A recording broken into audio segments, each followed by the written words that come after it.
The stars had always been silent watchers over the planet Valora. For 10,000 years, the Valorian people had looked up at those distant lights and wondered if they were alone in the universe. They had built cities of crystal and light. They had created art that made visitors weep with its beauty. They had developed medicines that could cure almost any disease. But they had never built weapons of war. They had never needed to. The Valorians were a peaceful species. Their blue skin shimmered like water under their twin suns. Their large, dark eyes held centuries of wisdom and kindness. They stood tall and thin, their bodies built for thought rather than battle. For as long as their recorded history existed, they had solved problems with words, not violence. High Counselor Tharix stood at the observation window of the Great Hall of Unity. Below him, the capital city of Sereth spread out like a garden of light. Towers of white stone reached toward the purple sky. Gardens floated between buildings on anti-gravity platforms. Children played in the streets, their laughter carrying up to where he stood. But Tharix was not watching the beauty of his world. He was watching the sky, and what he saw filled his heart with cold fear. 3 weeks ago, the first ships had appeared. They came from the dark spaces between stars, from a region of the galaxy that no one had explored. The ships were massive and black, covered in strange symbols that seemed to move when you looked at them. They had sent no greeting. They had made no attempt at communication. They had simply started killing. The first colony to fall was Valora Minor, a small moon where 10,000 Valorians lived and worked in the mining industry. The attack had lasted less than 1 standard hour. When it was over, nothing remained but rubble and ash.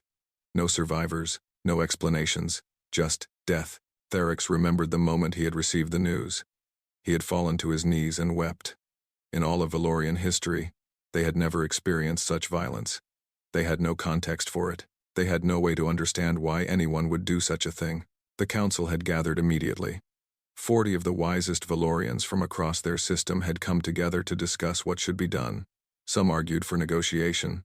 Perhaps this was a misunderstanding. Perhaps these aliens had thought Valora Minor was uninhabited. Others argued for evacuation.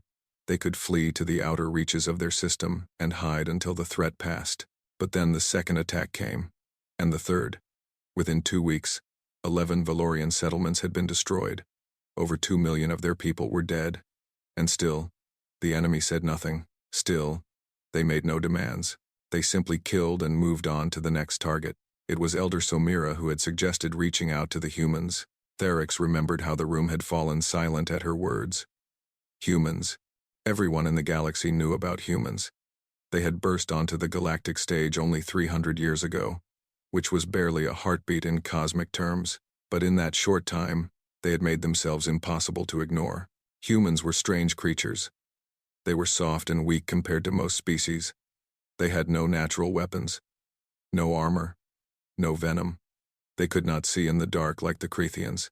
They could not survive in vacuum like the Molari. They could not regenerate lost limbs like the Torvax.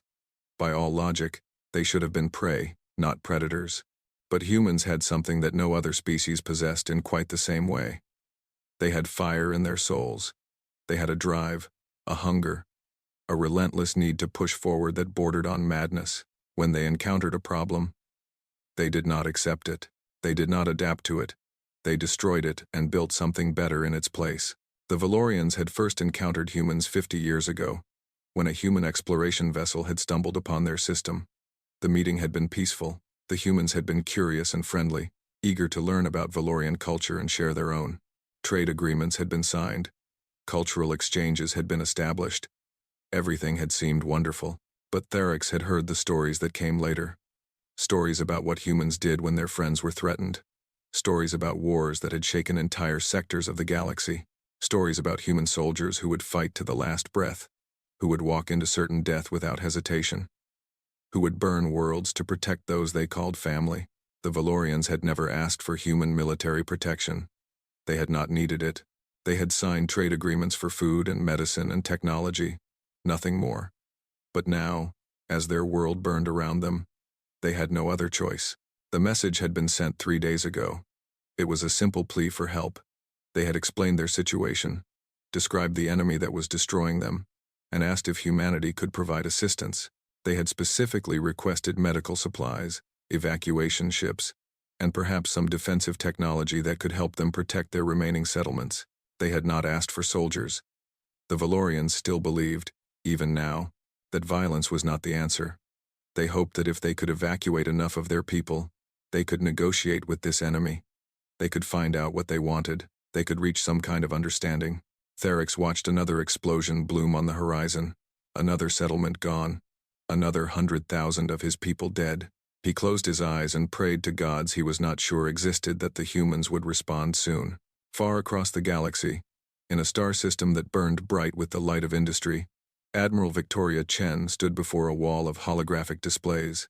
She was a small woman by human standards, barely 5 feet tall, with gray hair cut short and practical. Her face was lined with 60 years of service, 60 years of hard decisions, 60 years of carrying the weight of human military might on her shoulders. She had just finished reading the message from Valora. Around her, the command center of Earth Station Prime hummed with activity.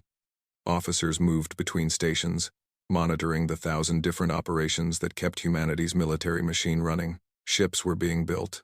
Soldiers were being trained. Weapons were being developed. The machine never stopped. Admiral? Her aide, a young lieutenant named Marcus Webb, stood at her side. "What are your orders?"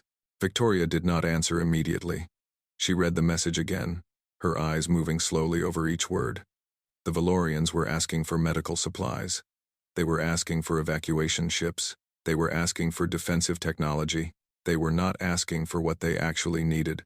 She had seen reports about the attacking force. The intelligence division had been monitoring the situation for weeks. The enemy called themselves the Dominion of Endless Night. They were an ancient species that had emerged from the galactic core, where stars were packed so tightly that their light merged into a constant blaze. They believed that all life existed only to serve them. They did not negotiate. They did not make treaties. They consumed or destroyed everything in their path. The Dominion had conquered over 40 species in the last 1,000 years. Some of those species no longer existed. The ones that survived did so as slaves, their cultures erased, their identities forgotten. The Dominion did not want resources from Valora. They did not want territory. They wanted submission. Total, absolute, eternal submission. And if they did not get it, they would kill every Valorian in existence. Victoria set down her tablet and walked to the main display. A map of the galaxy spread out before her, with Valora highlighted in red. Around that red dot, a spreading stain of black showed the Dominion's advance. At their current pace, they would reach the Valorian homeworld in approximately 6 weeks. "Get me the Joint Chiefs," Victoria said. Her voice was quiet, but it carried the weight of mountains. "All of them. And get me a secure line to the President." Marcus hesitated. "Ma'am, the Valorians only asked for humanitarian aid. They specifically requested no military involvement." Victoria turned to look at him. Her eyes were gray, like storm clouds over a winter sea. In those eyes, Marcus saw something that made him take an involuntary step backward. It was not anger. It was not determination. It was something older and darker. Something that lived in the depths of human nature. Something that emerged only when those they loved were threatened. "The Valorians are our friends," Victoria said. "They have been our friends for 50 years. They have shared their knowledge with us. They have cared for our sick. They have welcomed our people into their homes. And now, they are being murdered by monsters who see them as nothing more than insects to be crushed." She turned back to the display. "The Valorians do not understand war. They have never had to. They think that evacuation and medical supplies will save them. They think that if they can just survive long enough, they can find a peaceful solution." Her hands clenched into fists at her sides. "There is no peaceful solution. There is no negotiation. There is no understanding to be reached. The Dominion will not stop until every Valorian is dead or in chains. That is who they are. That is what they do." Marcus swallowed hard. "Then what do we do, Admiral?" Victoria smiled. It was not a pleasant smile. It was the smile of a predator that had just spotted its prey. "We do what humans have always done," she said. "We go to war." 3 days later, the orders went out. Across human space, ships began to move. Not cargo vessels, not medical frigates, not evacuation transports. Warships, hundreds of warships, gathered from every fleet, every station, every corner of humanity's vast military network. And at the heart of this armada, the Dreadnoughts awakened. The Dreadnoughts were humanity's answer to impossible odds. Each one was a mobile fortress, 5 kilometers long, bristling with weapons that could shatter moons. Their hulls were made of materials so dense that light itself bent around them. Their engines could push them to speeds that made physics weep. And their crews were the finest warriors humanity had ever produced. There were only 12 Dreadnoughts in existence. Building even one required the resources of an entire planet and the labor of millions. They were not deployed for minor conflicts. They were not used for shows of force. They were reserved for moments when humanity faced threats that ordinary ships could not handle. Admiral Chen was aboard the flagship, the UES Righteous Fury. She stood on the bridge, watching as her fleet assembled around her. Through the view screen, she could see the other Dreadnoughts taking their positions. The Hammer of God, the Last Sunrise, the Endless Defiance. One by one, they powered up their weapons and reported ready for battle. Fleet status? Victoria asked. Her tactical officer, a scarred veteran named Commander Hassan, checked his displays. All 12 Dreadnoughts present and operational. 460 support vessels reporting ready. Total crew complement across the fleet. Approximately 2 million personnel. 2 million humans. 2 million souls willing to cross the galaxy and fight for a species they had never met in person. 2 million warriors ready to burn the heavens for an answer. Victoria nodded. Send a message to the Valorian Council. Tell them help is on the way. On Valora, High Counselor Therix received the message 4 days later. He read it with trembling hands, his large eyes growing wide with confusion. The message was short. It said, "Aid convoy en route. Arrival in approximately 3 weeks. Prepare for the end of your nightmare." Therix shared the message with the council. There were sighs of relief around the room. Somira smiled and clasped her hands together. "The humans have answered us," she said. "They are sending help. We must prepare to receive evacuees and distribute medical supplies." But Therix noticed something that the others had missed. The message had not said what kind of aid was coming. It had not mentioned medical supplies or evacuation ships. It had only said that the nightmare would end. He looked out the window at the burning sky and wondered what, exactly, the humans meant by that. The Dominion fleet continued its advance. More settlements fell. More Valorians died. The enemy seemed unstoppable, an endless tide of black ships that consumed everything in their path. The Valorians tried to negotiate. They sent message after message, offering surrender, offering tribute, offering anything the Dominion might want. Their messages were never answered. The killing continued. Weeks passed. The Dominion drew closer to the homeworld. Emergency shelters were built underground. Food was rationed. A sense of despair began to spread through the population. Some Valorians simply gave up. They stopped going to work. They stopped eating. They sat in their homes and waited for death. Therix did not give up. He spent every day coordinating evacuation efforts, organizing supply distribution, trying to keep hope alive. But even he was beginning to wonder if the humans would arrive in time. Then, exactly 3 weeks after the message had been received, something happened. It started as a ripple in the fabric of space itself, a distortion that spread across the sky like waves on a pond. The Valorians looked up and saw the stars themselves begin to blur and shift. And then the humans arrived. They did not come quietly. They did not come cautiously. They came like a storm breaking over a mountain, like a flood rushing through a valley, like fire spreading across a drought-stricken forest. The first thing that emerged from the distortion was the righteous fury. It came through the fabric of reality like a sword being drawn from its sheath. Behind it came the other Dreadnoughts, one after another, their hulls gleaming with the promise of destruction. And around them, like schools of deadly fish, came the support vessels, destroyers, cruisers, carriers, hundreds of ships, filling the sky with steel and fire. On the surface of Valora, the people stopped what they were doing and looked up. They had expected medical frigates and cargo ships.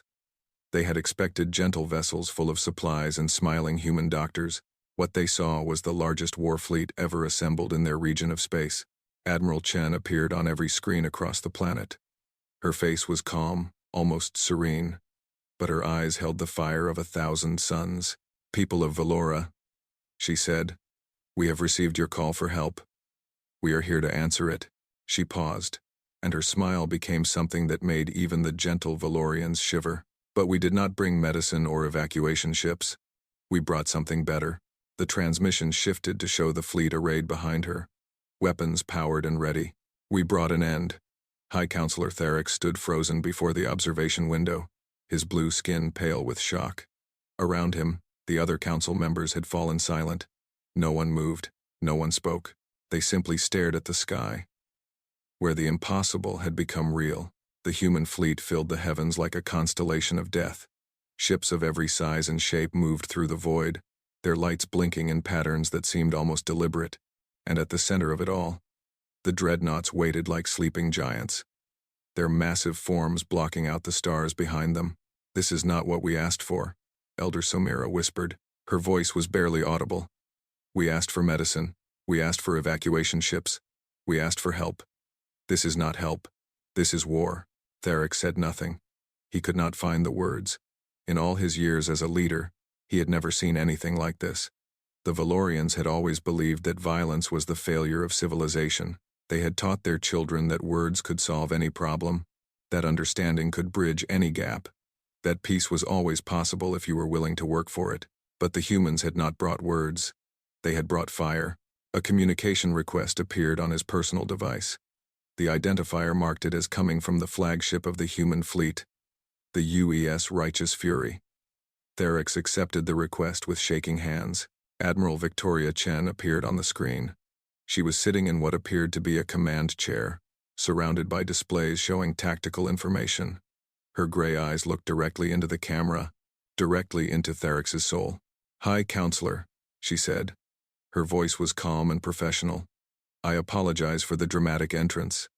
I understand this may not be what you expected." Theric found his voice. "Admiral Chen, we are grateful for any assistance you can provide, but we must express our concern. We did not request military intervention. We asked only for humanitarian aid. We are a peaceful people. We do not believe in violence as a solution to conflict." Victoria nodded slowly. "I understand your position, High Counselor, and I respect it. The Valorian commitment to peace is one of the things we admire most about your culture. You have built a beautiful civilization, one that values life and understanding above all else." She leaned forward slightly. "But I must be honest with you. The Dominion of Endless Night does not share your values. They do not want peace. They do not want understanding. They want your complete submission or your complete destruction. There is no middle ground with them. There is no negotiation. There is no compromise." Theric shook his head. "Perhaps if we could just speak with them. Perhaps if we could understand what they truly want. They want you to be slaves." Victoria interrupted. Her voice was still calm, but there was steel beneath the surface. "That is what they want. They have conquered 40 species over the last 1,000 years. Some of those species no longer exist because they chose death over slavery. The ones that survive live in conditions that I will not describe to you, because the description alone would cause you pain." She stood and walked closer to the camera. "High Counselor, I have seen the intelligence reports. I know what the Dominion does to the species they conquer. I know what fate awaits your people if they are not stopped, and I will not stand by and watch it happen. Not to you, not to anyone."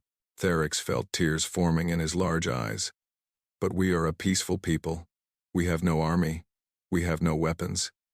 How can we be part of a war?" Victoria's expression softened. "You do not need to be part of it. That is why we are here. Humanity will fight this battle for you. All we ask is that you stay safe, protect your civilians, and trust us to do what needs to be done." "And what needs to be done?" Victoria did not answer immediately. She turned to look at something off-screen, and when she turned back, her expression had hardened again. "We are going to destroy the Dominion fleet," she said simply. "Every ship, every weapon, everything they brought to this system will be reduced to dust, and then we are going to follow them back to their territory and make sure they never threaten anyone again." Theric sat down heavily, his legs no longer able to support him. "You are talking about genocide." "No," Victoria said. "I am talking about justice. The Dominion has murdered millions of your people. They have destroyed your colonies without warning, without cause, without mercy. They are not victims. They are not misunderstood. They are monsters, and monsters must be stopped." She paused. "But I give you my word, High Counselor. We will not harm civilians. We will not destroy their homeworld. We will not become the very thing we are fighting against." We will be precise, we will be measured, and when it is over, the Dominion will no longer have the ability to hurt anyone ever again. Theryx closed his eyes. Everything he had ever believed, everything his culture had taught him, screamed that this was wrong. Violence could not be the answer. There had to be another way. But when he thought of the burning colonies, of the millions of dead, of the children who would never grow up and the families that had been erased in an instant, he felt something stirring inside him, something dark and ancient, something that even the peaceful Valorians could not entirely suppress. Anger. Do what you must, he whispered. We will not interfere. Victoria nodded. Thank you, High Counselor. I promise you, this will end. And when it does, your people will be safe. The transmission ended. Theryx sat alone in the council chamber, surrounded by silence and shadow. Outside, the human fleet continued to assemble, their weapons charging, their crews preparing for battle. The war had begun. Far away, at the edge of the Valorian system, the Dominion fleet detected the new arrivals. Supreme Commander Vorthan stood on the bridge of his flagship, the Eternal Darkness, and watched the sensor displays with growing irritation. Vorthan was a massive creature, standing nearly 3 meters tall. His body was covered in armor-like plates of bone that had evolved over millions of years to protect his vital organs. His eyes were red and multifaceted, like those of an insect, giving him a near-complete field of vision. His arms ended in claws that could rend metal as easily as flesh. The Dominion were ancient. They had ruled the galactic core for longer than most species had existed. They had seen civilizations rise and fall like waves on a shore. They had conquered empires that once stretched across thousands of star systems. Nothing surprised them anymore. Nothing challenged them. But this fleet was unexpected. Analysis, Vorthan demanded. His voice was deep and rough, like stones grinding together. The tactical officer, a smaller member of the species whose sole purpose was to process information, responded quickly. The approaching vessels are of human origin, approximately 400 combat ships of various classes, and 12 capital ships of unprecedented size. Vorthan made a sound that might have been laughter. Humans, the soft ones from the outer rim. I have heard of them. They are young and foolish, with more courage than sense. They are also heavily armed, the tactical officer noted. Our preliminary scans indicate weapon systems that are significantly more powerful than standard for this region of space. Vorthan waved a claw dismissively. Numbers and weapons mean nothing without the will to use them. These humans are friends with the Valorians. They share their weakness, their pathetic attachment to peace and life. They will hesitate. They will negotiate. They will try to find a peaceful solution while we destroy them. He turned to his communications officer. Send a message to their fleet. Inform them that this system is now under Dominion control. They have one opportunity to retreat. If they choose to stay, they will be destroyed, along with the Valorians. The message was sent. Vorthan waited, confident in the response he would receive. Every species they had encountered reacted the same way. First, they would express outrage. Then, they would try to negotiate. Then, they would offer tribute. And finally, when all other options had failed, they would either surrender or die fighting a hopeless battle. The response came quickly, but it was not what Vorthan expected. Admiral Victoria Chen appeared on his screen. She was seated comfortably in her command chair, and she was smiling. Not the nervous smile of a frightened commander, not the forced smile of a diplomat trying to buy time. It was the genuine smile of someone who was exactly where they wanted to be.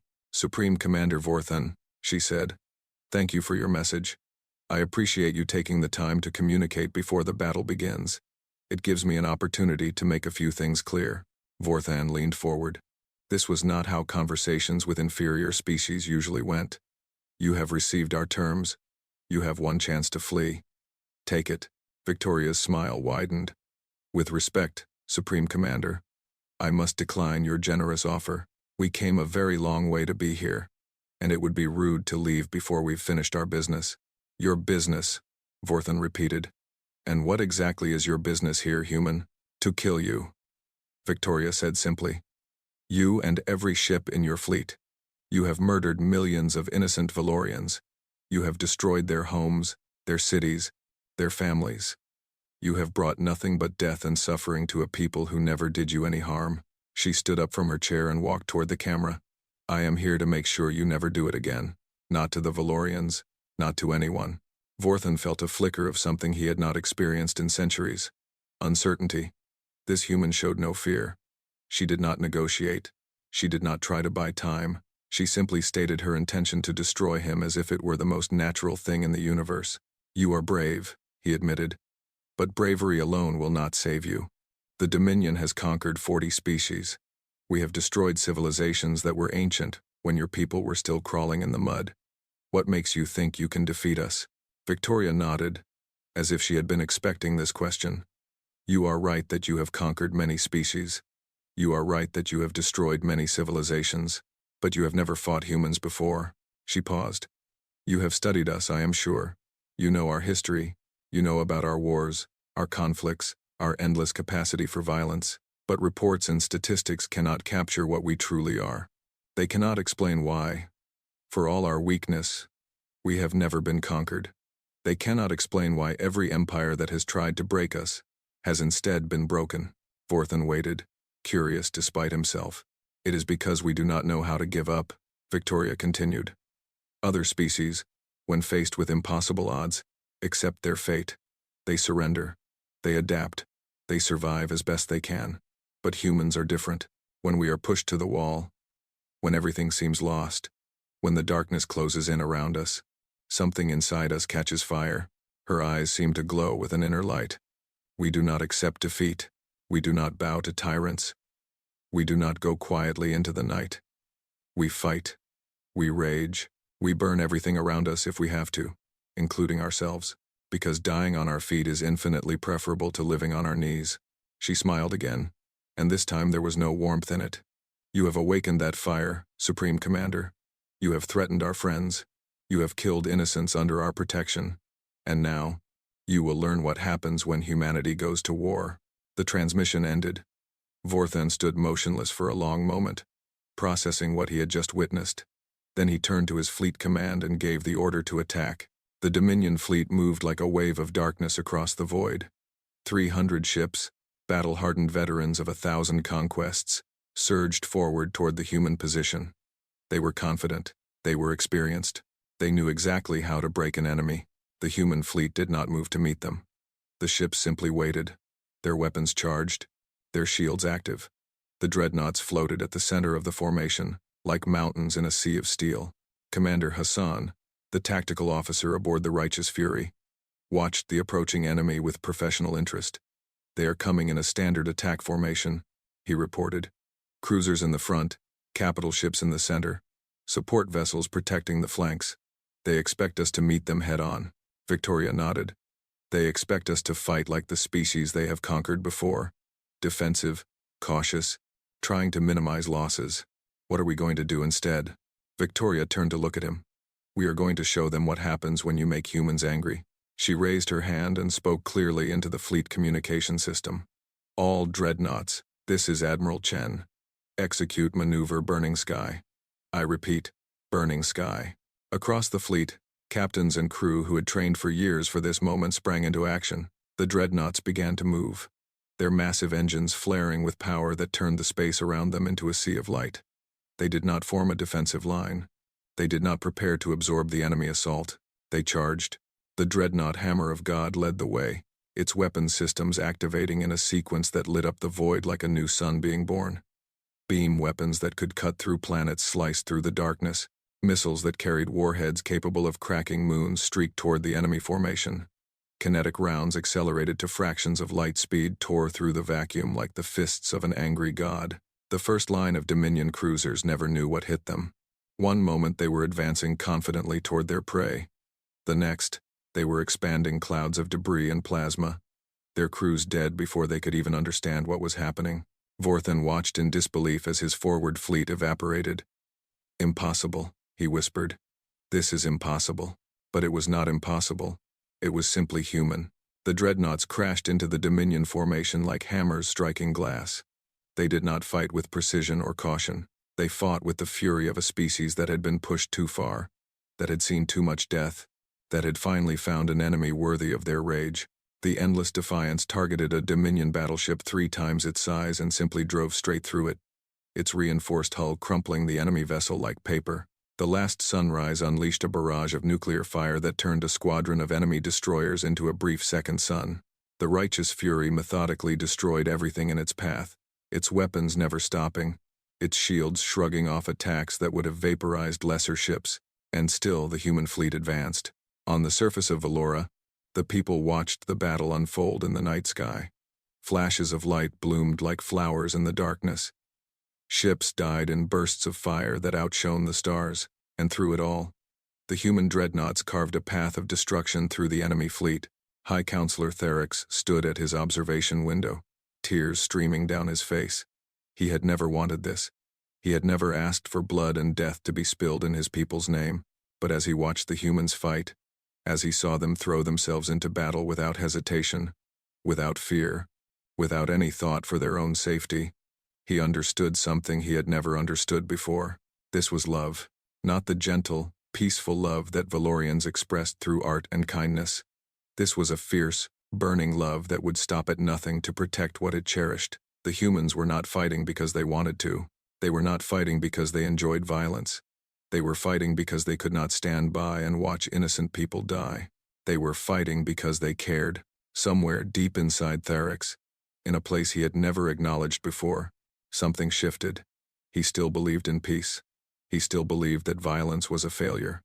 But he was beginning to understand that sometimes, when faced with absolute evil, failure was the only option. Sometimes, you had to fight. In space, the battle continued to rage. The Dominion had recovered from their initial shock and were now fighting back with everything they had. Their weapons were powerful, their ships were resilient, and their crews were experienced. They had conquered 40 species, and they were not going to fall to these upstart humans without a struggle. But the humans were relentless. For every human ship that fell, 10 Dominion vessels were destroyed. The Dreadnoughts absorbed punishment that would have destroyed ordinary ships and kept fighting. Human pilots pushed their fighters beyond their limits, performing maneuvers that should have been impossible. Human soldiers prepared for boarding actions, ready to take the fight to the enemy in person if necessary. Admiral Chen stood on the bridge of the Righteous Fury, watching the battle unfold around her. Her ship shook with each impact, but she showed no fear. She had known, when she gave the order to attack, that some of her people would die. She had accepted that weight. She would carry their memories for the rest of her life, but she would not let their sacrifice be in vain. Status report, she demanded. Commander Hassan checked his displays. We have destroyed approximately 150 enemy vessels. Our losses are 37 ships, including 2 cruisers and a destroyer. All 12 dreadnoughts are operational, though several have taken significant damage. Victoria nodded. And the enemy command ship, still in the rear of their formation, protected by their remaining capital ships. Supreme Commander Vorthan has not yet committed to the battle personally. Victoria smiled. He is waiting to see which way the battle goes before risking himself. Typical. She turned to her navigation officer. Set a course for the eternal darkness. All dreadnoughts, follow my lead. We are going to end this war here and now. The dreadnoughts turned as one and began to push through the enemy fleet toward their ultimate target. Ships fell around them like leaves in a storm. The void was filled with fire and death. But the humans did not stop. They did not hesitate. They did not turn back. They had come to burn the heavens for an answer, and the heavens would burn. The eternal darkness shuddered as another explosion rocked the space around it. Supreme Commander Vorthan gripped his command throne with claws that dug deep furrows into the metal. Through the massive view screen that dominated the bridge, he watched his fleet die. 200 years. That was how long Vorthan had served as a commander of the Dominion. In that time, he had conquered 18 species. He had broken empires. He had watched worlds burn at his command. Never once had he experienced anything like this. The humans were not fighting like a sane species should fight. They were not conserving their forces. They were not protecting their flanks. They were not even trying to minimize their own casualties. They simply attacked, again and again, throwing themselves against his fleet with an intensity that bordered on madness. Status report, he demanded. The tactical officer's voice trembled. We have lost 180 vessels, Supreme Commander. That is more than half our fleet. Our remaining ships are scattered and disorganized. The enemy dreadnoughts are cutting through our formation at will. Vorthan rose from his throne and walked to the view screen. In the distance, He could see the human flagship approaching. The Righteous Fury lived up to its name. Its hull was scarred with battle damage, but its weapons still blazed with deadly light. Around it, the other dreadnoughts moved like predators surrounding their prey. "How is this possible?" Vorthan murmured. "We are the Dominion. We have conquered half the galaxy. We do not lose." No one answered him. There was no answer to give.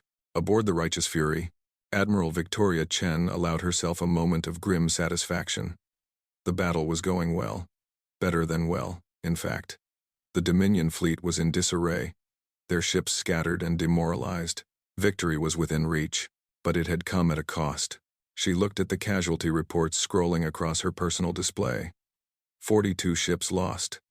12,000 human lives extinguished in the cold void of space. Each name, each ship, each death weighed on her soul like a stone. These were her people. She had sent them into battle. She had known some of them would not return. Command was a burden that never got lighter. "Admiral," Commander Hassan reported, "the enemy flagship is directly ahead. They have formed a defensive perimeter with their remaining capital ships. But our dreadnoughts can break through." Victoria nodded. "Order all dreadnoughts to converge on the eternal darkness. We end this now." The order went out. Across the battlefield, the 12 dreadnoughts turned toward their final target. They had taken damage, some of them severe. The Hammer of God was venting atmosphere from a breach in its lower decks. The last sunrise had lost 3 of its main weapon batteries. The Endless Defiance was running on backup power, but they were still fighting. They would keep fighting until the battle was won, or until every last one of them was destroyed. That was the human way. On the surface of Valora, the entire population had stopped to watch the battle unfold. Every screen, every holographic display, every communication device was tuned to the fighting above. Valorians gathered in the streets, in their homes, in the underground shelters where they had hidden from the Dominion attacks. They watched as ships exploded like fireworks against the night sky. They watched as the human dreadnoughts carved through the enemy fleet, like knives through water. They watched as their protectors gave everything they had to save a species they barely knew. High Counselor Therex stood in the Great Hall of Unity, surrounded by the other members of the Council. No one spoke. Words seemed inadequate in the face of what they were witnessing. Elder Samira finally broke the silence. "They are dying for us," she said. Her voice was thick with emotion. "Those humans up there, they are dying for us. Why? We gave them nothing. We had no alliance, no treaty, no promise of aid. We were just trading partners. Why would they sacrifice so much for strangers?" Therex thought about the question for a long moment before answering. "I have been reading about human history," he said slowly. "In the days before they took to the stars, they were divided into many different nations and cultures. They fought wars with each other, terrible wars that killed millions. By any logical measure, they should have destroyed themselves long before they ever left their homeworld." He turned to face the Council. But they did not destroy themselves. Instead, they learned. They grew. They came to understand that their greatest strength was not their technology or their weapons. It was their ability to care for others, even others who were different from them. He gestured toward the sky. "Humans have a concept they call empathy. It is the ability to feel what others feel, to understand their pain and their joy as if it were your own. This empathy is what drives them to fight. Not hatred, not greed, not the desire for power. They fight because they cannot stand to see others suffer." Somira shook her head. "That is beautiful, but it is also terrifying. How do we live in a universe where such violence is necessary to protect the innocent?" Therex had no answer for that. He was still wrestling with the same question himself. In space, the final battle had begun.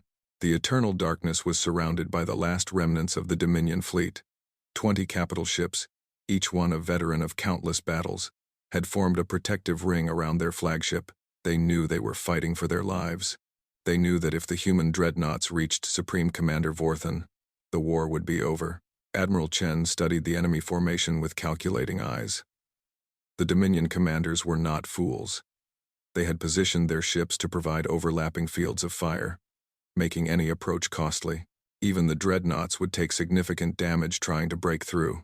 "We could call for a bombardment," Commander Hassan suggested. "Use our remaining missile reserves to soften their defenses before we engage." Victoria considered the option. It was tactically sound, But it would take time. Time that would cost more human lives as the battle continued elsewhere. Time that would give the Dominion more chances to organize a counterattack. No, this had to end now. Negative, she said. We go in directly. Order all dreadnoughts to form spearhead formation. The righteous fury will take point. Hassan hesitated. Admiral, with respect, that means we will absorb the majority of the enemy fire. Our shields are already at 60%. We may not survive the approach. Victoria met his eyes with a steady gaze. Then we do not survive. But we take Vorthan with us. There was no argument. Hassan simply nodded and transmitted the orders. The dreadnoughts began to move. They formed a wedge pattern with the righteous fury at the tip. Its massive hull pointed directly at the enemy flagship. Behind it, the other 11 dreadnoughts positioned themselves to protect the flanks and add their firepower to the assault. Vorthan watched them come. For the first time in 200 years, he felt fear. Not fear of death. The Dominion did not fear death. They embraced it as the final test of a warrior. What he feared was something worse. He feared failure. If he fell here, if the Dominion fleet was destroyed, his species would never recover from the shame. They had ruled the galaxy through terror and strength.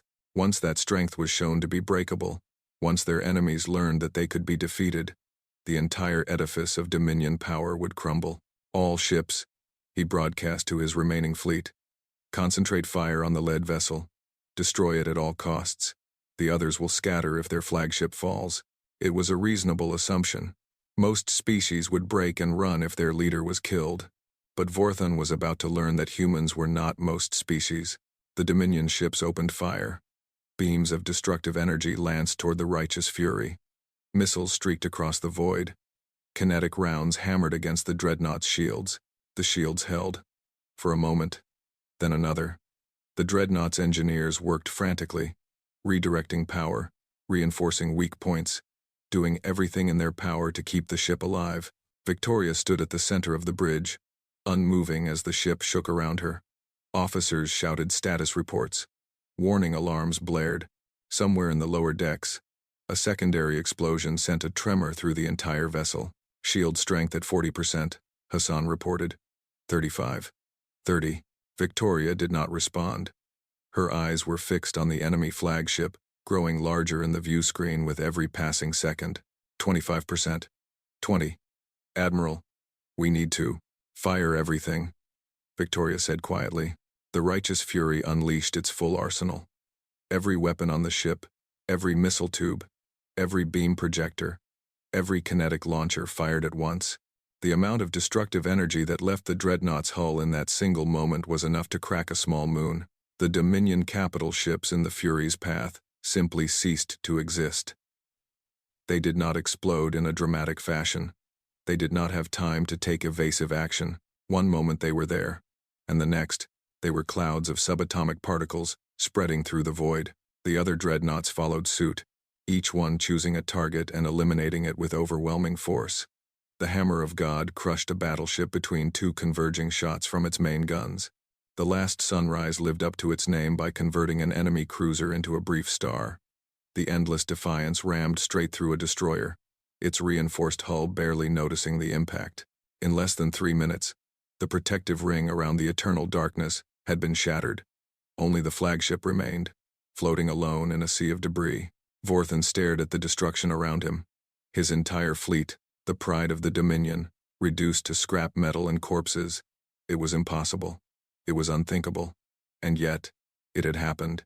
The righteous fury, battered and bleeding but still very much alive, positioned itself directly in front of his ship. Its weapons were aimed at his bridge. At him, a communication request came through. Vorthan accepted it, though he already knew what he would see. Admiral Victoria Chen appeared on his screen. She was covered in dust, and there was blood on her forehead from a wound she had not bothered to treat. Behind her, her bridge crew was working frantically to keep the damaged ship operational, but she was smiling. "Supreme Commander Vorthan," she said, "I believe we have some unfinished business." Vorthan drew himself up to his full height. Even in defeat, he would not show weakness. "You have won this battle, human. But the Dominion has thousands of ships, millions of soldiers. You cannot hope to defeat us all." "Perhaps not," Victoria agreed. "But I do not need to defeat you all. I only need to defeat you, she gestured, and the weapons of the righteous fury began to power up for a final shot. This is your last chance, Supreme Commander. Surrender your ship.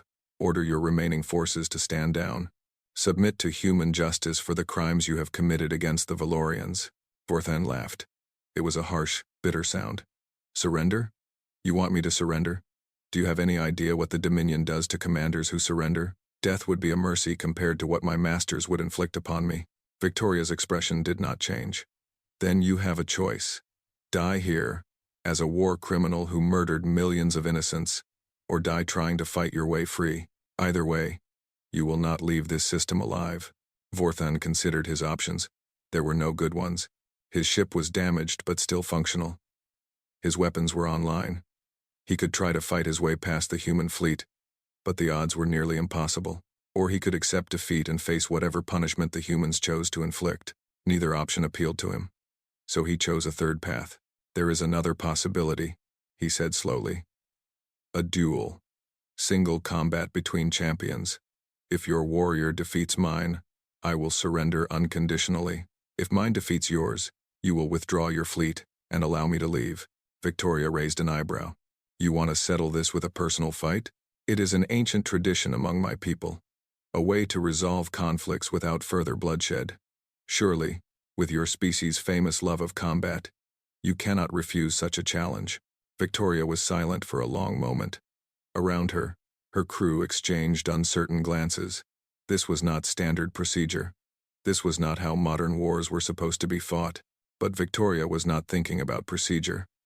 She was thinking about the 12,000 humans who had died today. She was thinking about the millions of Valorians who had died over the past months. She was thinking about all the blood that had been spilled, all the lives that had been destroyed, and she was thinking about how much she wanted to see this monster brought to justice with her own eyes. I accept your challenge, she said, but I will be my own champion. The crew gasped. Hassan stepped forward. Admiral, with respect, this is madness. You cannot risk yourself in personal combat. We need you to lead the fleet. Victoria turned to face him. If I fall, you will take command. You will complete the mission. You will protect the Valorians. That is an order. Hassan wanted to argue, but he knew that look in her eyes. There would be no changing her mind. Yes, Admiral, he said quietly. Victoria returned her attention to the screen. 1 hour, Supreme Commander.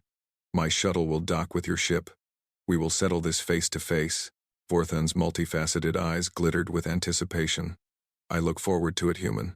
I have never killed one of your kind with my own hands. It will be an educational experience. The transmission ended. Victoria turned and walked off the bridge, heading for the shuttle bay. Behind her, her crew watched in silence, wondering if they would ever see their admiral again. On the surface of Valora, High Counselor Therix received word of what was about to happen. He stood before the council, his face pale with shock. She cannot do this, he said. The admiral cannot risk her life in personal combat. She is too important. The fleet needs her. Elder Somira shook her head. You do not understand humans, Therix. This Admiral Chen, she is not just a leader. She is a symbol. She represents everything her people stand for. Their courage, their honor, their willingness to sacrifice everything for what they believe in. She looked up at the sky, where the battle debris still glittered against the stars. If she fights and wins, it will not just be a military victory. It will be a statement, a declaration that humanity will not be threatened, will not be intimidated, will not be turned aside by any force in the universe. Therix sat down heavily. And if she loses? Somira was silent for a long moment. When she spoke, her voice was soft but certain. Then she will have died as she lived, fighting for what is right, fighting for those who cannot fight for themselves. She smiled sadly. I think, perhaps, there are worse ways to meet your end. In space, a single shuttle detached from the righteous fury and began its journey toward the eternal darkness. Inside, Admiral Victoria Chen sat alone, preparing herself for what was to come. She was 60 years old. Her body was not what it had once been. The Dominion commander was younger, stronger, and equipped with natural weapons that could tear through metal. By any rational measure, she should not be doing this. But Victoria had not survived 60 years in the military by being rational. She had survived by being stubborn, by being clever, and by never, ever, giving up. She checked her weapons. A plasma pistol, standard military issue. A combat knife, passed down from her grandfather. And her powered armor, a suit of technology that enhanced her strength and speed to superhuman levels. The Dominion had natural weapons. Humanity had something better. They had the ability to build tools that made natural weapons obsolete. The shuttle docked with the eternal darkness. Victoria took a deep breath, said a silent prayer to whatever gods might be listening, and stepped through the airlock. The battle for the fate of Valora was about to enter its final phase. The corridors of the eternal darkness were dark and cold. Victoria Chen moved through them with careful steps, her powered armor humming softly as it amplified her senses. Every shadow could hide an enemy. Every doorway could be an ambush, but she encountered no one. The ship seemed empty, abandoned by its crew. Perhaps Vorthan had ordered them to evacuate. Perhaps they were simply hiding, unwilling to face the human who had destroyed their fleet. She followed the directions that had been transmitted to her shuttle. The dueling chamber was located in the heart of the ship, a massive circular room that had been used for similar challenges throughout Dominion history. When she finally reached it, she found Vorthan waiting for her. The Supreme Commander stood at the center of the chamber, his massive form lit by harsh overhead lights. Without his command throne, without the displays and officers surrounding him, he seemed even larger and more dangerous. His armor-like skin gleamed like polished obsidian. His claws clicked against the metal floor as he shifted his weight. "You came alone," he observed. His voice echoed in the empty chamber. "I had expected you to bring guards, witnesses, some form of protection." Victoria stepped into the chamber, the door sliding shut behind her. "I am my own protection." Vorthan made a sound that might have been amusement. Brave words for a soft creature. "Tell me, human, have you ever killed with your own hands? Have you ever felt the life drain from another being while your claws were buried in their flesh?" "I have fought in close combat before," Victoria replied. She kept her voice steady, showing no fear. "I have killed when necessary. It is not something I take pleasure in, but it is something I am capable of." "Pleasure," Vorthan repeated. He began to circle her, his multifaceted eyes never leaving her form. "You speak of killing as if it were a distasteful duty, a chore to be completed and forgotten. That is the difference between your species and mine. We understand that death is the ultimate expression of power. When you kill, you prove your superiority over your victim. You demonstrate that you have the right to exist while they do not." Victoria turned slowly, keeping him in sight. "And how many have you killed to prove your superiority, Supreme Commander? How many innocents have died screaming while you demonstrated your right to exist?" "Millions," Vorthan said without hesitation. "Perhaps billions, if you count all the species the Dominion has conquered during my lifetime. And I feel no regret for any of them. They were weak. They were prey. They existed only to serve the strong." He lunged forward suddenly, his claws slashing toward her throat. Victoria had been expecting the attack. Her armor's systems responded instantly, boosting her reflexes to superhuman levels. She dodged to the side and brought her combat knife up in a counterstrike. The blade scraped across Vorthan's armored hide, leaving a thin white line but drawing no blood. He laughed and pressed his attack, forcing her back with a series of vicious swipes. "Your armor is impressive," he admitted. "It makes you faster than you should be, stronger than you should be. But it cannot change what you are. Underneath all that technology, you are still just a soft, fragile creature, playing at being a warrior." Victoria did not waste breath on a response. She focused on the fight, looking for weaknesses in his defense. Vorthan was powerful, but he was also arrogant. He attacked with broad, sweeping movements designed to overwhelm rather than outmaneuver. Against a slower opponent, these attacks would have been devastating. Against her enhanced reflexes, they were almost predictable. She ducked under a horizontal slash and drove her knife into the joint between two of his armor plates. This time, the blade found purchase. Vorthan roared in pain and lashed out with his other arm, catching her across the chest and sending her flying. She hit the wall hard. Even with the armor absorbing most of the impact, the breath was knocked from her lungs. She forced herself to roll aside as Vorthan charged, his claws tearing gouges in the metal where she had been lying. "First blood," she gasped, climbing back to her feet. "How does it feel, Supreme Commander?" When was the last time someone actually hurt you? Vorthan looked down at the thin trickle of dark fluid seeping from his wound. His eyes narrowed with sudden rage. You think this makes you special? You think one lucky strike changes anything? I have survived wounds that would kill 10 of your kind. I have fought through pain that would drive you mad. He attacked again, but this time his movements were faster, more controlled. He had stopped underestimating her. The arrogance was being replaced by focused fury. Victoria found herself driven back, barely able to block or dodge his attacks. Her armor's power reserves were dropping as the systems worked overtime to keep her alive. She needed to end this soon, or she would not end it at all. She made a decision. It was risky, possibly suicidal, but she saw no other option. She allowed his next attack to connect. His claws raked across her armored chest, tearing through the outer layer and sending sparks flying. The impact drove her to her knees. She felt pain blossom in her ribs, sharp and insistent, but as he leaned in for the killing blow, she drew her plasma pistol and fired directly into his face. The shot caught him in one of his multifaceted eyes. The eye exploded in a burst of fluid and shattered chitin. Vorthan screamed, a sound unlike anything Victoria had ever heard.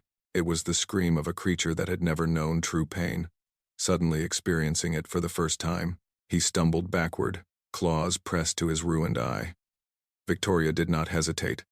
She pushed herself up and charged, driving her knife into his throat with all the strength her armor could provide. The blade sank deep.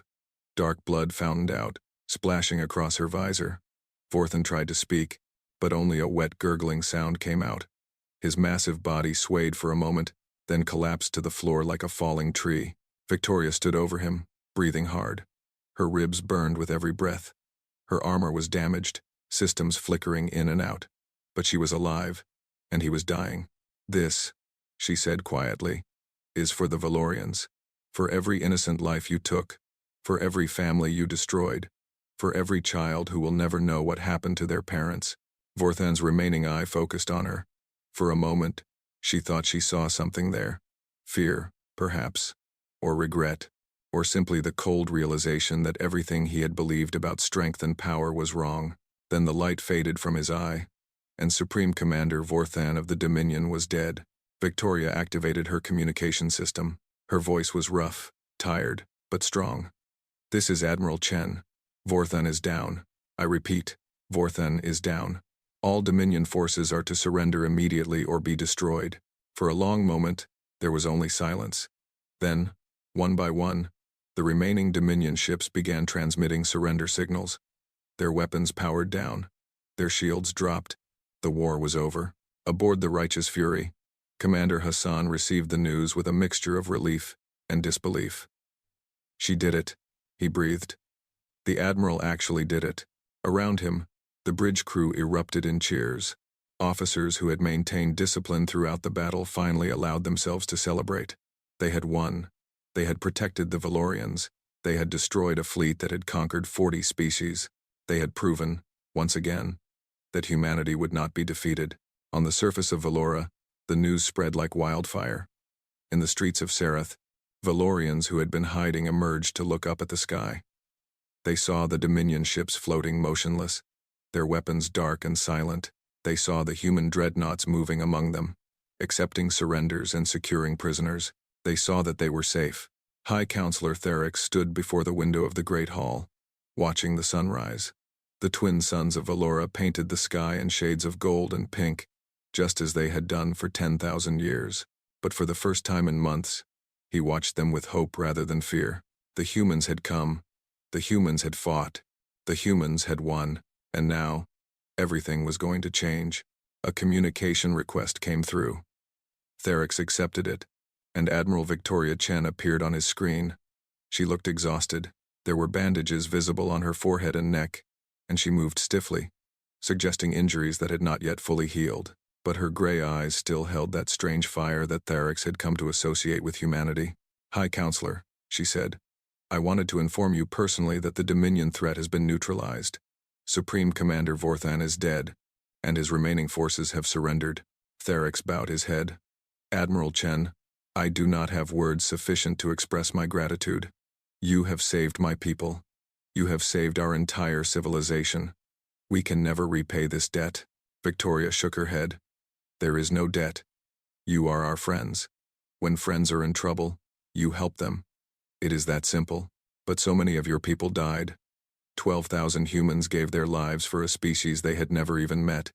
How do you justify such a sacrifice? Victoria was silent for a moment. When she spoke, her voice was soft but certain. When I was young, my grandmother used to tell me stories about the old wars on Earth, wars where humans fought humans, where millions died for causes that seemed important at the time but are barely remembered now. She paused. She used to say that the only wars worth fighting are the ones where you are protecting someone who cannot protect themselves. She said that courage is not about being unafraid, it is about being afraid and fighting anyway. Because something matters more than your fear. She looked directly at the screen, at Therix, at the symbol of everything the Valorians represented. Your people matter, High Counselor. Your culture, your art, your kindness, your peaceful ways. These things matter. They make the universe a better place. And so, when they were threatened, we came. Because that is what humans do. Therix felt tears forming in his large eyes. He had spent his entire life believing that peace was the ultimate virtue, that violence could never be justified. And in a sense, he still believed that. Violence was terrible. War was terrible. The deaths of those 12,000 humans were terrible. But he also understood, for the first time, that sometimes terrible things were necessary to prevent even more terrible things. Sometimes, you had to fight to protect what you loved. Sometimes, peace could only be preserved through sacrifice. What happens now? He asked. Victoria's expression hardened slightly. Now, we ensure this never happens again. The Dominion may have thousands of ships and millions of soldiers, as Vorthan claimed, but they just watched their most powerful fleet be destroyed by a species they considered soft and weak. They just lost their most decorated commander in single combat. They are going to think very carefully before threatening anyone under human protection ever again. She paused. I am also going to recommend that the United Human Government establish a formal defensive alliance with Valora. We will station ships in your system, provide training and technology if you desire it, and make it absolutely clear to the rest of the galaxy that an attack on Valora is an attack on humanity. Therix nodded slowly. I must discuss this with my council. Such an alliance would represent a significant change in our foreign policy. Some will argue that we are becoming dependent on human military power. You probably are, Victoria admitted. But consider the alternative. Without our protection, you would be vulnerable to any species that decided to follow the Dominion's example. The galaxy is not a safe place, High Counselor. I wish it were otherwise, but I have learned that wishing does not change reality. She leaned forward. You do not have to become warriors. You do not have to abandon your peaceful ways. You can continue to create art and heal the sick and build your beautiful cities. All we ask is that you allow us to stand guard at your door. Let us be the shield that protects you. Let us be the sword that strikes your enemies. Therix looked out the window at his city, at the towers and gardens and floating platforms that represented 10,000 years of peaceful civilization. The Valorians had built something beautiful, something worth protecting, and maybe, just maybe, accepting protection did not make them weak. Maybe it made them wise. I will speak to my council, he said, but I believe they will agree. We have seen what happens when we try to face the darkness alone. We nearly died. If humanity is willing to help us, we would be foolish to refuse. Victoria smiled. It was a tired smile, the smile of a woman who had fought too many battles and seen too many friends die. But it was genuine. Then we are agreed. Welcome to the human family, High Counselor. We look forward to protecting you for as long as we are needed. The transmission ended. Therix stood alone in the Great Hall, thinking about everything that had happened. 3 months ago, his greatest concern had been a trade dispute with a neighboring system. Now, his entire worldview had been shattered and rebuilt. He had learned that peace was precious, but fragile. He had learned that kindness was beautiful, but not always enough. He had learned that there were species in the universe who saw gentleness as weakness and would exploit it without mercy. And he had learned that there were also species who saw gentleness as something worth protecting. Species who would cross the galaxy and burn the heavens to defend strangers they had never met. The universe was vast and dark and full of terrors. But somewhere in that darkness, there were lights. Small lights, fragile lights, but lights nonetheless. Lights that refused to go out no matter how hard the darkness pressed against them. Humanity was one of those lights. And now, thanks to their sacrifice, Valora would continue to shine as well. Theryx turned away from the window and went to address his council. There was much to discuss, much to decide, much to rebuild, but for the first time in months, he felt something he had almost forgotten how to feel: hope. In the space above Valora, the human fleet began the long process of securing the system. Dominion prisoners were transferred to secure facilities. Damaged ships were repaired or towed to safe harbors. The debris of battle was collected and catalogued. Admiral Victoria Chen watched it all from the bridge of the Righteous Fury. Her injuries had been treated, but she had refused to leave her post until the situation was stable. That was her duty as commander. That was what her people expected of her. Commander Hassan approached her carefully. "Admiral, you should get some rest. The doctors are concerned about your condition." Victoria waved a dismissive hand. "The doctors can wait. There is still work to be done." "With respect, ma'am, the work will still be here when you wake up. You have been awake for almost 70 hours. You fought in single combat against an alien warlord. You nearly died several times over the past day. If you collapse on the bridge, it will not exactly inspire confidence in the crew." Victoria opened her mouth to argue, then stopped. Hassan was right, of course. He usually was, which was why she kept him around despite his annoying habit of telling her things she did not want to hear. "Fine," she said. "You have command. Do not break my ship while I am asleep." Hassan smiled. "I would not dream of it, Admiral." Victoria walked off the bridge, her steps slow and heavy. The exhaustion she had been holding at bay finally began to overwhelm her. Every muscle ached. Every joint protested. Her body was reminding her, in no uncertain terms, that she was not a young woman anymore. But as she walked through the corridors of her ship, she saw her crew. They nodded to her, saluted her, smiled at her. These were the people who had followed her into battle.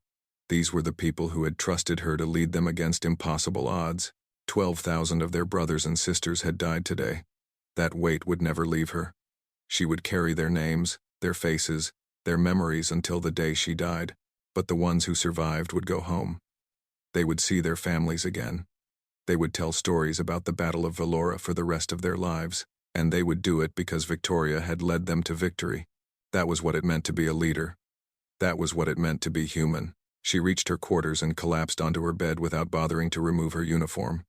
Within seconds, she was asleep, and for the first time in weeks, she dreamed of something other than war. 6 months had passed since the Battle of Valora. The scars were still visible in the night sky, where debris fields caught the light of the twin suns and glittered like fallen stars. But life had returned to the Valorian homeworld. The streets of Sereth were filled with people again. Children played in the gardens. Artists created new works that reflected both the trauma and the hope of their survival. High Counselor Theryx stood at the observation window of the Great Hall of Unity, watching a human military transport descend through the atmosphere. The ship was bringing the final shipment of defensive installations that would be placed in orbit around Valora, part of the new alliance between humans and Valorians.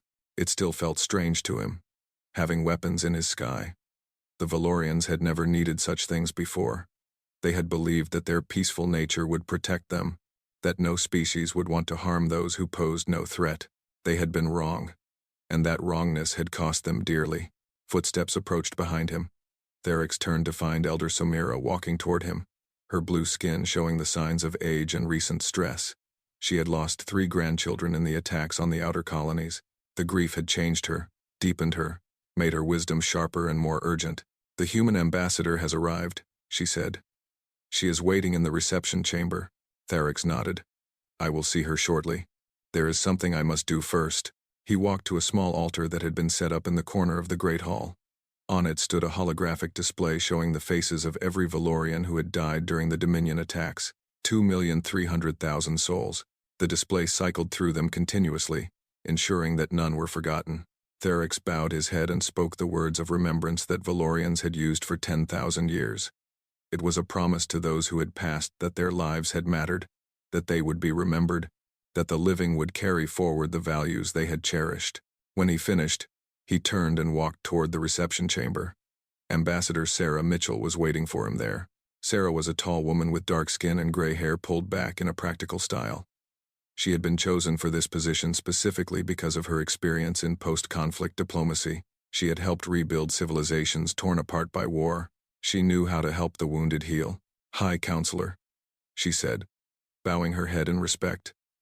"It is good to see you again. And you, Ambassador." Theryx gestured for her to sit.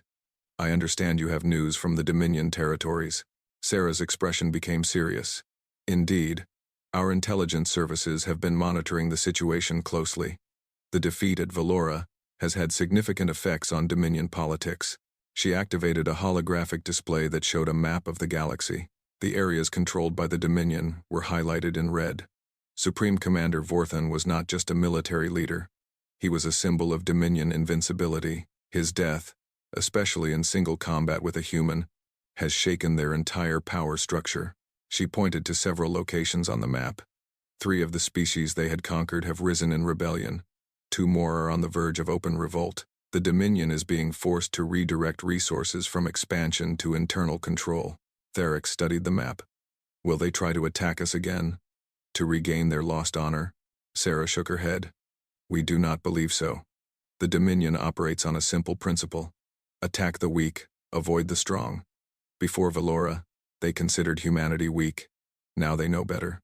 Our analysts believe they will avoid any confrontation with human-protected space for at least a generation, probably longer." She smiled slightly. "We have also made it very clear that any attack on Valora will be answered with overwhelming force. We have positioned a permanent defense fleet in this system. 3 dreadnoughts are within a day's travel at all times. The Dominion knows this." Theryx nodded slowly. It was still strange to him, this idea of protection through threat. The Valorians had always believed that showing strength invited aggression, that the best defense was having nothing worth attacking. But he had learned that some aggressors did not care what you had or did not have. Some aggressors simply wanted to hurt others. And against such aggressors, the only defense was the ability to hurt them back. "I have a question," he said carefully. "One that I have been hesitating to ask." Sarah raised an eyebrow. "Please. I am here to help in any way I can." "Why?" Theryx asked simply. "Why did humanity come to our aid? We had no formal alliance. We offered you nothing of significant value. We were simply trading partners, nothing more.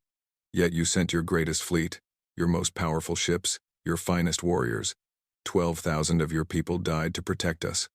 Why?" Sarah was quiet for a long moment. When she spoke, her voice was soft. "That is a complicated question. Different humans might give you different answers."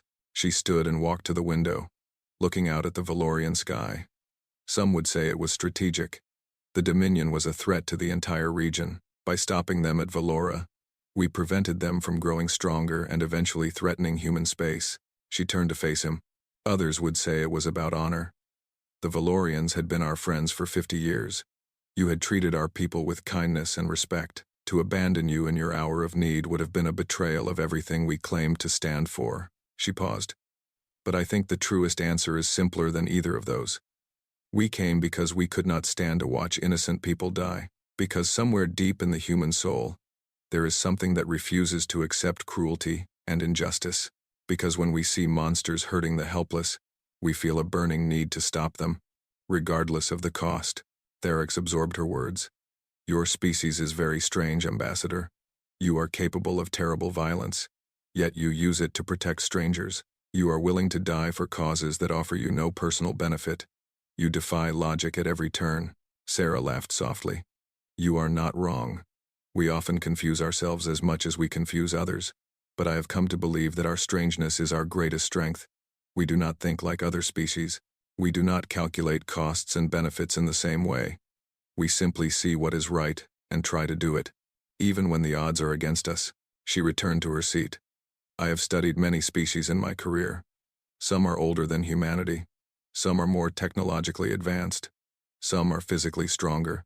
But I have never encountered a species that combines our capacity for both destruction and compassion in quite the same way.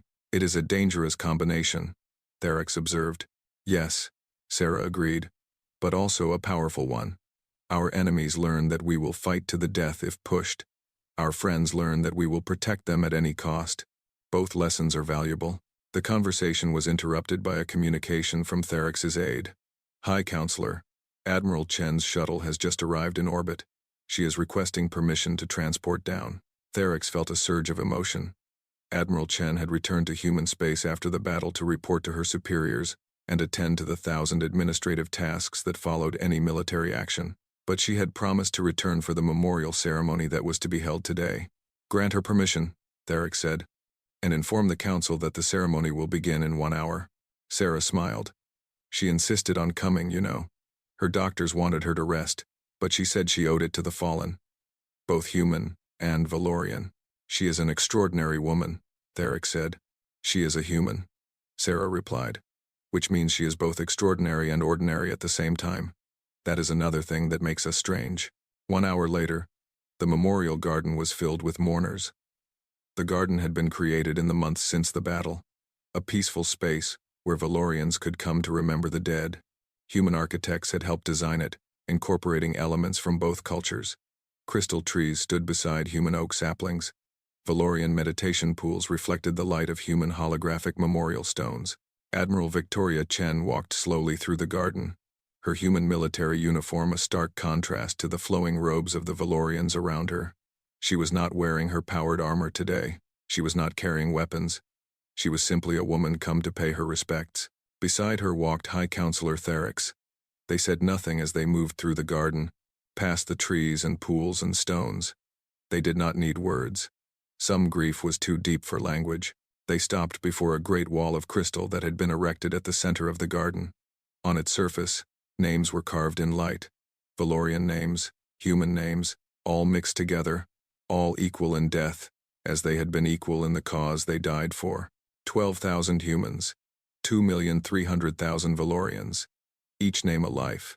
Each name a story that had ended too soon. Victoria reached out and touched the wall. Her fingers traced the name of a young officer who had served aboard one of the ships that had been destroyed in the battle. She had never met him personally, but she had read his file. 23 years old, fresh out of the academy, engaged to be married. He would never see his wedding day. He would never hold his children in his arms. He would never grow old with the woman he loved. And yet, because of his sacrifice, Valorian children would grow up safe. Valorian families would remain whole. Valorian civilization would continue for another 10,000 years. Was it worth it? Victoria did not know. She suspected she would never know. All she could do was honor his memory and ensure that his death had meaning. There is something I would like to say, she said quietly. If you would permit me. Therex nodded. Please. Speak freely. Victoria turned to face the assembled crowd. Valorians and humans stood side by side, united in grief and gratitude. She saw Elder Somira, her face wet with tears. She saw Commander Hassan, who had traveled from Earth to attend the ceremony. She saw hundreds of others, all waiting to hear what she would say. I am not good at speeches, she began. I am a soldier, not a poet. I know how to fight and how to lead, but I have never been skilled with words. She took a deep breath. But I will try, because the people we are here to honor deserve whatever poor tribute I can offer. She gestured at the wall of names behind her. These names represent the finest beings I have ever known. Humans who crossed the galaxy to fight for strangers. Valorians who faced annihilation with courage and dignity. Every one of them deserves to be remembered. Every one of them died so that others might live. Her voice grew stronger. There are those who would say that war is always wrong, that violence never solves anything. I used to believe that too. I used to think that if we were just peaceful enough, just kind enough, just understanding enough, we could avoid conflict entirely. She shook her head. I was wrong. The universe is not a peaceful place. There are beings out there who see kindness as weakness, who see mercy as an invitation to attack, who will never stop hurting others unless they are stopped by force. She looked at Therex. The Valorians taught me something valuable. They showed me that peace is beautiful, that art and kindness and understanding are worth protecting, that civilizations built on cooperation and love are infinitely more valuable than civilizations built on conquest and fear. She returned her gaze to the crowd. But they also taught me that peace must be protected, that beauty must be defended, that sometimes the only way to preserve what is good is to be willing to fight for it. Her voice dropped. The people we honor today understood this. They knew the cost of battle. They knew that some of them would not return. But they went anyway, because they believed that some things are worth dying for, because they knew that the alternative, standing by while innocence suffered, was worse than death. She straightened. So today, we remember them, we speak their names, we tell their stories, and we promise them, all of them, that their sacrifice was not in vain, that the peace they died for will be preserved, that the civilizations they protected will continue to grow and flourish. She saluted the wall of names. Rest easy, my friends. You have earned it. Silence fell over the garden. Then, slowly, the Valorians began to sing. It was an ancient song, one that they had used for 10,000 years to honor the dead. The melody was haunting and beautiful, filled with sorrow and hope in equal measure. The humans did not know the words, but they stood in respectful silence, adding their presence to the tribute, human and Valorian, together in grief and remembrance. When the song ended, Tharic stepped forward. On behalf of all Valorians, I would like to make an announcement. From this day forward, the anniversary of the Battle of Valora will be a holiday throughout our system. It will be called Remembrance Day, and it will honor all who died in the conflict, regardless of species. He turned to Victoria. Furthermore, I am pleased to announce that the government of Valora has unanimously approved the construction of a permanent memorial to human sacrifice. It will stand in the capital city of Sereth, visible to all who visit, and it will bear an inscription that I have chosen personally. Victoria raised an eyebrow. What inscription? Tharic smiled. It will say, "They expected aid. Human dreadnoughts burned the heavens for an answer." Victoria felt tears forming in her eyes. She did not try to stop them. That is a great honor, High Counselor. One we will strive to deserve. You have already deserved it, Tharic replied. 1,000 times over. The ceremony continued for several more hours. Speeches were made, songs were sung, prayers were offered to whatever gods each species believed in, and throughout it all, human and Valorian stood together, united by the bonds that had been forged in fire and blood. When it was finally over, Victoria walked alone to the edge of the memorial garden. She stood looking up at the night sky, where the stars shone bright and cold. Somewhere out there, the Dominion was licking its wounds. Somewhere out there, other species were watching and learning. Somewhere out there, the universe continued its endless dance of creation and destruction. But here, on this small world, there was peace. Here, there was hope. Here, there was the beginning of something new. She heard footsteps approaching and turned to find Tharic walking toward her. The High Counselor looked tired, but his eyes held a new light that had not been there 6 months ago. "May I join you?" he asked. Victoria nodded. They stood together in silence for a long moment, watching the stars. "What happens now?" Tharic finally asked. "Where does humanity go from here?" Victoria considered the question. "The same place we have always been going. Forward, outward, upward. We explore, we learn, we grow, and when we find friends who need our help, we help them." She turned to look at him. "That is what it means to be human. We do not know how to stand still. We do not know how to accept limits. We see the darkness, and we light a fire. We see the void, and we build a bridge. We see the impossible, and we say, why not?" Tharic shook his head slowly. "Your species continues to amaze me. After everything you have been through, after all the wars and struggles and sacrifices, you still look to the future with optimism. What is the alternative?" Victoria asked. "Despair? Surrender? Accepting that the universe is dark and cold and uncaring, and there is nothing we can do about it?" She shook her head. "That is not in our nature. We were born on a small planet in a quiet corner of the galaxy.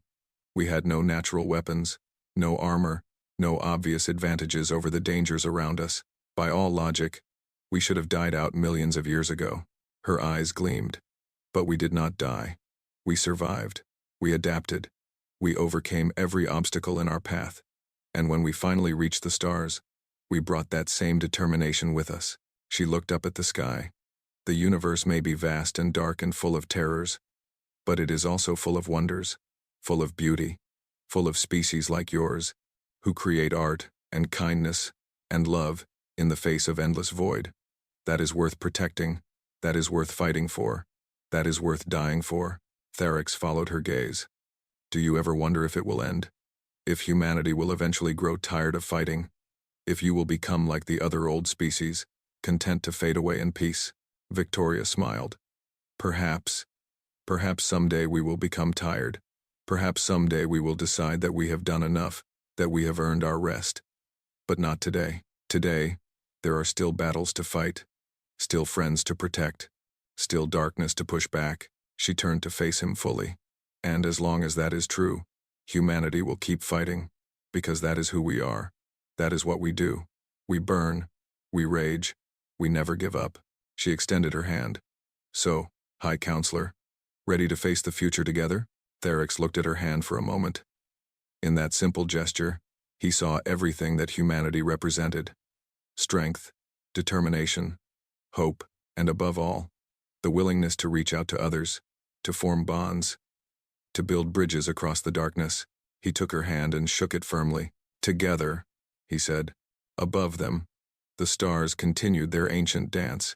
The universe remained vast and dark and full of unknowns.